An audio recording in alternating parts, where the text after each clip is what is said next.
नमस्कार मित्रमैत्रिणींनो, मी गिरीच्या सोल जर्नीमध्ये सगळ्यांचे स्वागत करते. आपण आज कर्म आणि कर्मांच्या सिद्धांताविषयी जाणून घेऊया.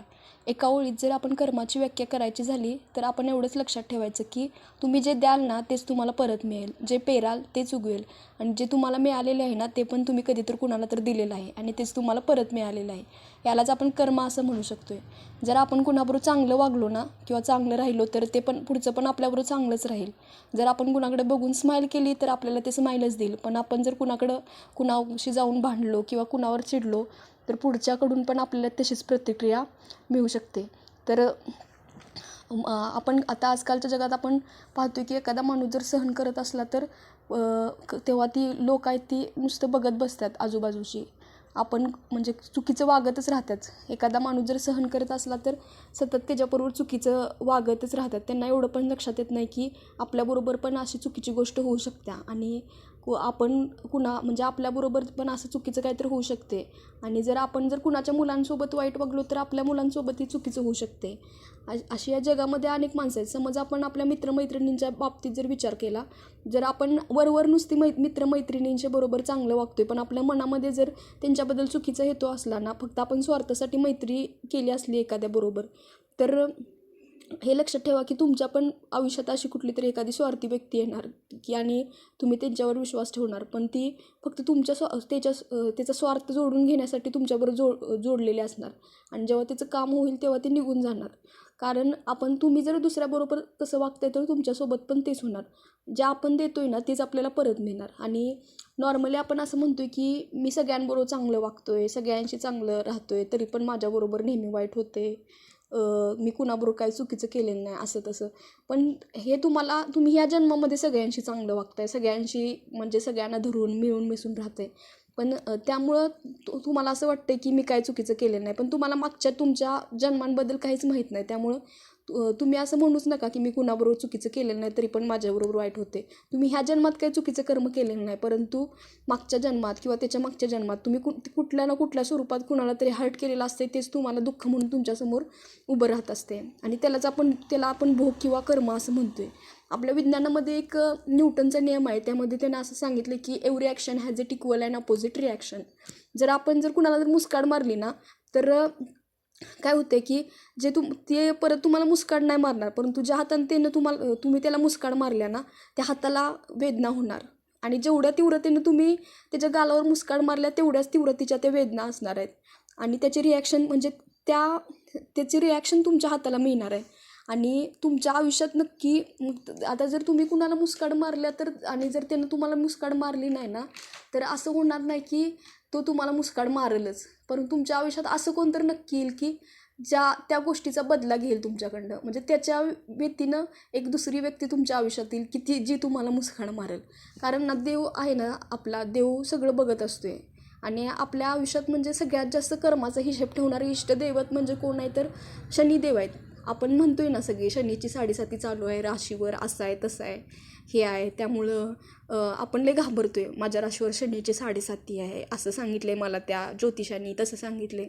मग आपण जर चुकीचं काय करत नसलो तर म्हणजे शनिदेव हे एक न्यायप्रिय देवता आहेत. आणि जर आपण चुकीचं करत नसलो तर आपल्याला खरंच काय घाबरायची गरज नाही. कारण जे आपल्याला भोग भोगायला येतात ना ते आपल्या चुकीच्या कर्माचेच भोग असतात. मग ते आपल्याच कर्माचे भोग असतात. जर तुम्ही कुणाबरोबर काय चुकीचं केलेलं नाही तर काय घाबरायची गरजच नाही ना. तर त्याचे भोग तुम्हाला आणि जर चुकीचं केलंय तर त्याचे कर्म तुम्हाला आणि भोग तुम्हाला भोगायलाच येणार आहेत. आणि आपण आपल्या चुकीच्या गोष्टी जगापासून लपवून ठेवू शकतोय किंवा आपण जे काय चुकीचं केलंय ते आपल्याला असं वाटतं की आपल्याला कुणी बघितलेलं नाही किंवा काय, परंतु जो माणूस चुकीचं काय करतोय ना त्याला रात्रीची सुखाची झोप कधीच येत नाही. आणि त्याच्या अंतरात्म्याला माहीत असते, एकतर देव आणि आपला अंतरात्मा ह्या दोघांना माहीत असते की आपण काय केले, काय चुकीचं केले किंवा चांगलं केले. आणि जेव्हा आपल्या अंतरात्म्याला असं वाटतंय ना आपण काहीतरी चुकीचं केले, त्याचा अर्थच असा आहे की देवामार्फत आपल्याला त्याचं अंतर्ज्ञान येते की तू काहीतरी चुकीचं केलेस आणि त्याचं भोग तुम्हाला भोगायलाच लागतात. मग यासाठी कर्मावर आपण लक्ष दिलं पाहिजे. आणि जेव्हा आपण शनीची 7.5 असते तेव्हा आपल्या याच कर्माचा हिशेब होत असतो. साधारणतः 27 ते 30 या वर्षामध्ये शनीची 7.5 आपल्या राशीवर येत असत्या. आणि शनीच्या 7.5मध्ये आपल्याला हे समजते की खरोखर कोण आपला आहे आणि कोण आपलं जे मागच्या जन्मातलं कर्म आहे ते किंवा आपले भोग आहे ते संपवण्यासाठी आपल्याबरोबर जोडलेलं आहे. या जन्माचं कर्म पुण्य, या जन्माचं कर्म पूर्ण करण्यासाठी आले आहेत. म्हणजे काही जण आपल्या लाईफमध्ये जे आलेले आहेत ना, ती काही नाती टेम्पररी आहेत. पूर्ण आयुष्यभर कोणच आपल्या लाईफमध्ये राहत नाही. जे आपले काही माणसं असतात किंवा काही व्यक्ती आपल्या लाईफमध्ये येतात, त्या आयुष्यभर आपल्या लाईफमध्ये का राहत नाहीत? कारण ते कर्मबंधनानं आपल्याशी, प्रत्येक व्यक्ती ही कर्मबंधनानं आपल्याशी जोडलेली आहे. असं म्हणून पण ठेवलं आहे संतांनी की कर्मयोगे सकळ मिळाली, ती तू आपुली मानली, कैसी रे पडत मूर्खा. असं आहे ते. म्हणजे जी काही नाते आहेत आणि जे आपल्याला असं काही नाते आहेत ना, ते आपल्याला सोडायचे नसतात.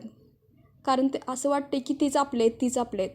पण काही वेळा आपल्याला त्यांचं खरं रूप समजते. तर म्हणजे आपल्याला आता आपण 27 ते 30 या वर्षामध्ये आपल्यापासून बरेच आपले भरपूर चांगले मित्रमैत्रिणी असतात, परंतु ते आपल्यापासून दूर जातात. कारण आपल्याला त्यावेळी त्यांच्याबद्दल काही ज्या अशा गोष्टी समजतात, त्यावेळी आपल्याला समजते की आपल्यासाठी योग्य नाही आहे. आणि ज्यावेळी मग शनीची 7.5 असतात ना, त्यावेळी शनी महाराज आपल्याला हेच दाखवून देत असतात की तुझ्यासाठी काय अयोग्य आहे आणि तुझ्यासाठी काय योग्य आहे. म्हणजे त्यामुळंच आपण म्हणतोय ना 27 ते 30 या दरम्यान आपल्याला मॅच्युरिटी येत्या. आणि आजकाल आपण समाजामध्ये म्हणतोय ना की भाऊ भावाचं नाही आहे, बहीण बहिणीचे नाही आहे, बहीण बहिणीला उद्ध्वस्त करायला लागल्या. म्हणजे एवढे जवळची नाते असून ती नाती चांगली नाहीत, व्यवस्थित राहत नाहीत. म्हणजे आपण अनेक कुटुंबामध्ये हे बघतोय. तर मग त्यावेळीच हे आपल्याला म्हणजे हे कशामुळं होते, तर याच कर्मबंधनामुळंच ही माणसं एकमेकांशी कनेक्ट झालेली असतात. आणि जे म्हणजे आपल्यासाठी योग्य, म्हणजे त्या शनीच्या 7.5 आपल्याला हेच सांगून देतात की शनी महाराज तुझ्यासाठी योग्य काय आहे आणि तुझ्यासाठी अयोग्य काय आहे. आणि जर एखादी व्यक्ती जर तुमच्यासाठी अयोग्य आहे आणि तुम्हाला माहीत आहे ती आपल्यासाठी योग्य नाही, तरी पण तुम्ही जर त्या व्यक्तीशी कनेक्ट राहिलात ना, तर तुम्ही मग स्वतःच्या पायावर कुऱ्हाड मारून घेताय. आणि मग जर मग चुकीच्या गोष्टींना विरोध करून जर स्वतःसाठी स्टँड घेतला नाही ना, तर मग ती व्यक्ती तुमच्यासाठी कार्मिक आहे. म्हणजे ती व्यक्ती कार्मिक आहे, म्हणजे ती कर्मबंधनानं तुमच्या लाईफमध्ये आलेली आहे आणि ती ठराविक काळासाठी आहे. जे कार्मिक असतात ना, ती तुमच्या लाईफमध्ये तुम्हाला काहीतरी एक धडा किंवा एक लेसन शिकवण्यासाठी तुम्हाला तुमच्या लाईफमध्ये आलेले असतात. कारण जर आता तुम्ही खूप इनोसंट आहे, एका टायमिंगला तुम्ही खूप इनोसंट आहे, म्हणजे तुम्हाला जगाची काहीच, म्हणजे तुम्हाला जगातला असा खोटेपणा वगैरे काय माहीत नाही आणि तुम्हाला जर तो शिकवायचा आहे ना, तर तुमच्या लाईफमध्ये देव असा एखादा व्यक्ती, म्हणजे असा म्हणजे फसवणारा किंवा असा एखादा माणूस पाठवतो. आणि जर तो व्यक्ती तुम्हाला सतत त्रास देत असेल आणि तुम्ही तोपर्यंत म्हणजे जर तुम्ही स्टँड घेतला नाही स्वतःसाठी, तर मग तुम्ही त्याच कर्माच्या सायकलमध्ये फिरत राहताय. कारण तुम्ही तुमचा लेसन शिकलेलं नाही, तुम्ही त्या माणसाला तुम्हाला काय शिकवायचं हे शिकलेलं नाही. आणि जेव्हा तुम्ही तो लेसन शिकताय ना, तेव्हा ते कर्मबंधन तुमच्यापासून आपोआप दूर जाते किंवा तो माणूस तुमच्यापासून लांब निघून जातोय. आणि म्हणूनच तुमच्या लाईफमध्ये शनीची 7.5 किंवा चुकीच्या व्यक्ती ह्यांसाठी आपल्या लाईफमध्ये येतात. आणि जर काय आपल्याला आयुष्यात काय जी नाती मिळाल्यात ना, ती आपल्या मागच्या जन्माच्या कर्माच्या आधारेच मिळालेली असतात. म्हणजे ती जर चांगली असतील किंवा तुमच्यासोबत चांगले राहत असतील, तर त्यांना आपण सोलमेट्स म्हणतोय. आणि जर तुम्हाला सतत म्हणजे हर्ट करत असतील, तुमच्या ग्रोथमध्ये तुम्हाला खाली घेऊन जात असतील, तुमची लाईफ ज्यांच्यामुळे डिस्ट्रॉय होत्या असं तुम्हाला जर वाटत असेल ना, तर ते तुमचं कार्मिक आहेत. आणि जर म्हणून त्यामुळे ती तुम्हाला काहीतरी शिकवण्यासाठी तुमच्या लाईफमध्ये आलेले आहेत. थोडक्यात कर्म म्हणजे काय आहे, तर तुम्ही जे त्यांना दिलेलं आहे, तुम्ही ह्या जन्मात भलेही दिलं नसेल, पण तुम्ही मागच्या जन्मात किंवा त्याच्या मागच्या जन्मात त्यांचा हिशेब पुरा करायचा आहे तुम्हाला. आणि तो पुरा करून घेण्यासाठी ती तुमच्या लाईफमध्ये आलेले आहेत. आणि समजा जर तुम्ही असं नाही की तुम्ही बाबा म्हणजे टोमॅटोचं टोमॅटोचे बी पेरल्यात आणि त्यातनं आंब्याचं झाड आले, असं कधी होत नाही. तुम्ही जे पेराल ना तेच उगवते. आणि नियतीचा हेच न्याय आहे.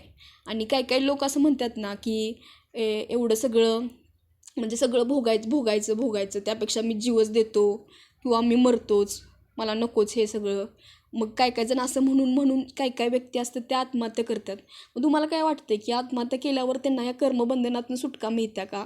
तर नाही, तर ते सगळ्यात मोठं पाप करून बसतात, सगळ्यात मोठं चुकीचं कर्म करून बसतात. कारण म्हणजे एक परमेश्वरानं आपल्याला एक जन्म दिलेला असतो की ह्याच कर्मबंधनातली काही कर्मबंधनं तुला ह्या जन्मामध्ये म्हणजे ह्यातनं सुटून जायचं आहे. जे चुकीच्या गोष्टी ज्या कर्म आहेत ना, त्यातनं तुला सोडून तुला मुक्तीपर्यंत पोचायचं आहे. त्या भोगातनं मुक्ती मिळवण्यासाठी तुम्हाला जन्माला घातले देवानं. आणि त्याच देवाला आपण म्हणजे ज्या देवाने तुम्हाला जन्माला घातले त्याच देवाच्या इच्छेविरुद्ध म्हणजे त्याच देवाच्या इच्छेचा आपण अस्वीकार करतोय आणि ज्या देवानं आपल्याला हा आत्मा दिला आहे त्या आत्म्याला आपण त्रास देतोय आणि स्वतःचा जीव गमावतोय. मग आपल्याला असं वाटतं की आपण कर्मबंधनातनं सुटलोय.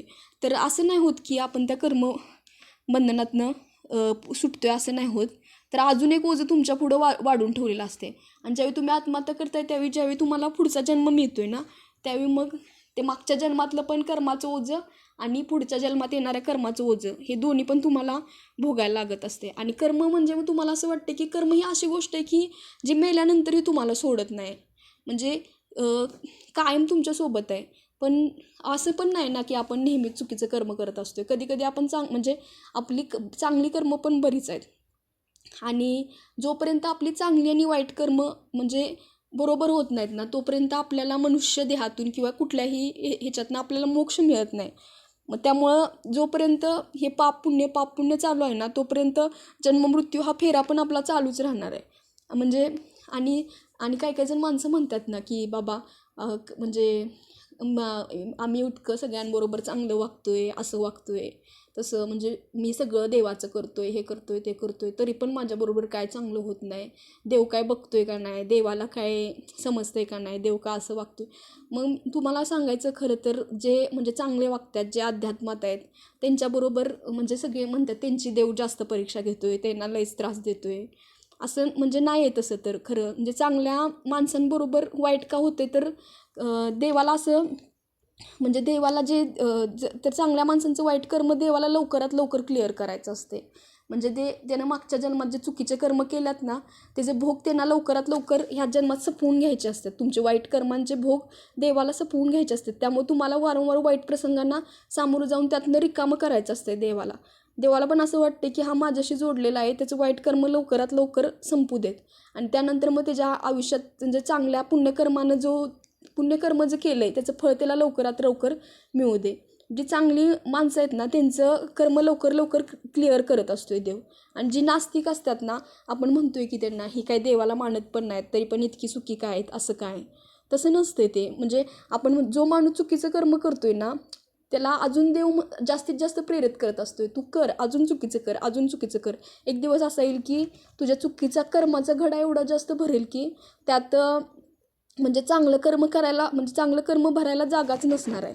आणि मग एक दिवशी मग तो माणूस इतक्या जोरात तोंडावर पडतोय ना की त्याला त्यातनं कोणीही बाहेर काढू शकत नाही. कारण तो एकतर त्या देवाला पण मानत नाही, परमार्थ्याशी कनेक्ट नसल्यामुळं त्याला त्यातनं मग कुणीच बाहेर काढू शकत नाही. आणि जेव्हा आपण ना देवाशी कनेक्ट असतो तेव्हा आपली वाईट जी कर्म असतात ती म्हणजे देव खरंच त्यातून आपल्याला बाहेर काढत असते. म्हणजे आपण बघत असतो की आपण भले आपल्याबरोबर काहीतरी चुकीचं घडत असलं तरी आपल्या आयुष्यात देव स्वतः नाही आपल्याबरोबर येत. खरं आपल्या आयुष्यात अशी कोणतरी व्यक्ती येत्या जी आपल्याला हात पकडून त्या आपल्या संकटातून आपल्याला बाहेर काढत असत्या. आपल्यासोबत जे काय होते ना ते आपल्या चांगल्या वाईट कर्माची फळं आहेत. आपण त्यांच्याबद्दल कुणालाही दोष देऊ शकत नाही. म्हणजे तुझ्यामुळं माझ्याबरोबर असं झालं किंवा तुम्ही असं केलं म्हणून माझ्याबरोबर असं झालं. तेव्हा मग आणि ज्यावेळी आपल्याला हे समजते तेव्हा मग आपण कुणाबरोबरही शत्रुत्व ठेवू शकत नाही. म्हणजे आपल्याला कळतंय की बाबा हे सगळं जे काय माझ्याबरोबर व्हायला लागले ते माझ्या कर्माचं फळ आहे. त्यामुळं आपण कुणाबरोबर म्हणजे कुणाच्याबद्दल आपल्या मनात द्वेष भावना निर्माण होत नाही किंवा कुणी आपला शत्रू नसते. आणि त्यामुळं आपण हे लक्षात ठेवायचं की जे काय होते ते आपल्या कर्मामुळं होते. कर्म हा जीवनाचा आधार आहे. आपल्याला वाटते की मी त्यांच्याबरोबर काय चुकीचं केलेलं नाही तरी पण माझ्यासोबत असं होऊ असं आहे तसं आहे, पण हे असं होऊ शकत नाही. कारण एका हाताने कधीच टाळी वाजत नाही. जर पुढचा म्हणजे आता समज पुढचा व्यक्ती तुम्हाला जर त्रास देतोय ना तर मग तुमची एक चूक आहे की तुम्ही तो त्रास सहन करताय. आणि जर पहिल्यांदा ज्यावेळी एखादी व्यक्ती तुम्हाला त्रास देते ना त्यावेळी तुम्ही स्वतःहून बोलायला पाहिजे की म्हणजे हिंमत केली पाहिजे आणि त्याला विरोध केला पाहिजे. आणि जर तुम्ही तसं करत नसला मग ती तुमची चूक आहे. आणि जर आता लाईफमध्ये म्हणतात ना की हे म्हणजे असं हे मला सोडून गेलं, ते मला सोडून गेलं, हेनं मला इथं सोडलं, असं केलं माझ्या लाईफमध्ये अर्ध्यावरती त्यानं मला सोडलं. मग तुम्ही त्यांना एवढा अधिकार का दिलात की म्हणजे तो माणूस आपल्या लाईफमध्ये असेल तरच मी खुश, तो माणूस माझ्या लाईफमध्ये नसेल तर मी दुःखी. म्हणजे तुम्ही स्वतःच्या आनंदासाठी दुसऱ्यांवर डिपेंडंट आहात मग. आणि मग काय होते तर स्वतःच्या आनंदासाठी तुम्ही दुसऱ्यांवर डिपेंडंट राहिला की तुम्ही म्हणजे त्याचा डॉमिनन्स तो माणूस तुमच्यावर डॉमिनन्स करत असतो, म्हणजे स्वतः तुम्हाला कंट्रोलमध्ये ठेवायचा प्रयत्न करत असतो. मग त्यामुळे त्याचं कर्म तर खराब होतेच आणि तुम्ही स्वतःच्या आनंदासाठी दुसऱ्यावर डिपेंड राहिल्या त्यामुळे तुमचं पण कर्म खराब होते. आणि त्यामुळं मग तुम्हाला असं एवढंच मला सांगायचं आहे की तुमची लाईफ आहे, तुम्ही तुमच्या लाईफचे सगळे हक्क म्हणजे तुम्हाला जे परमार्थाने एवढी चांगली देवानं जी इतकी चांगली लाईफ दिल्या ना त्याचं तुम्ही तुमचे सगळे हक्क स्वतःकडे घ्या. आणि म्हणजे मला आनंदी राहायचं आहे तर मला कुणाच्या सोबतीची गरज नाही, मी एकटी पण खुश आहे असं तुम्ही असं स्वतःला बनवा. आणि मला माझ्या आयुष्यात इतकं महत्त्व म्हणजे त्या लोकांना इतकं महत्त्व द्यायचं नाही की जी मला त्यांच्या मनाप्रमाणे वागवायला बघतात, म्हणजे जी मला डॉमिनन्समध्ये ठेवतात, जी मला मॅन्युप्युलेट करतात. मग ती कुणी असू दे, एक मुलगा असू दे, मुलगी असू दे, स्त्री असू दे, पुरुष असू दे. कारण तुमच्या अंतरात्मा आहे ना जो, त्याच्यावर फक्त तुमचा अधिकार आहे. आणि तुमच्या अंतरात्म्यावर तुमच्या अगोदर तुमचा आणि तुमचाच अधिकार आहे, पण त्याच्या अगोदर पण परमात्म्याचा अधिकार आहे, त्या देवाचा अधिकार आहे. आणि जर आपल्या शरीरात आणि जो अंतरात्मा आपल्या शरीरामध्ये वास करतोय ना त्याच्यावर ती आपल्याला परमेश्वराची मिळालेली एक देण आहे. की असं म्हणतात ना की परमेश्वरानं असं काय चूज करून आपल्याला ह्या पृथ्वीवर पाठवले. मग ती त्या परमेश्वराची देण आहे आणि त्या परमेश्वरानं जो अंतरात्मा आपल्याला दिला आहे आपण त्याचा रिस्पेक्ट केला पाहिजे.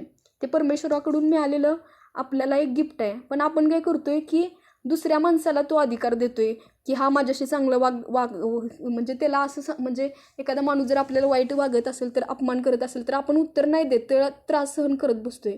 म्हणजे तुम्ही त्याला जर आपण एखाद्या व्यक्तीला असा हक्क देतोय की तू माझ्याशी किती वाईट वाग, अपमान कर, किती म्हणजे कुणी तुम्हाला इतका अधिकार दिलाय की म्हणजे तुम्ही स्वतःचा अंतरात्मा दुसऱ्याच्या हवाली करताय. कारण तुमच्या अंतरात्मा तुम्हाला दिलाय ना त्या देवानं, त्या देवाचा हक्क त्याच्यावर पहिला आहे. मग त्याचा रिस्पेक्ट तुम्ही केला पाहिजे, ही तुमची जबाबदारी आहे. तुम्ही कुणाला दुसऱ्याला कसं बोलू शकताय की तू म्हणशील तसं मी वाहणार, तू म्हणशील तर मी खुश राहणार, तू नसलास तर मी दुःखी राहणार, असं होऊ शकत नाही ना. आता मी हे म्हणत नाही की तुम्ही आता जाऊन बाबा कुणाशी तर भांडा आणि मग फक्त एवढंच म्हणायचं, म्हणजे मला फक्त एवढंच म्हणायचं आहे की असं कुणावर भांडायचं वगैरे नाही आहे. तर तुमच्या आत्म्यावर, तुमच्या अंतरात्म्यावर तुमचा अधिकार आहे, कारण परमेश्वरानं तुम्हाला तो दिला आहे. आणि त्यामुळे ज्यातून तुमच्या अंतरात्म्याला आनंद मिळेल ते काम तुम्ही करा.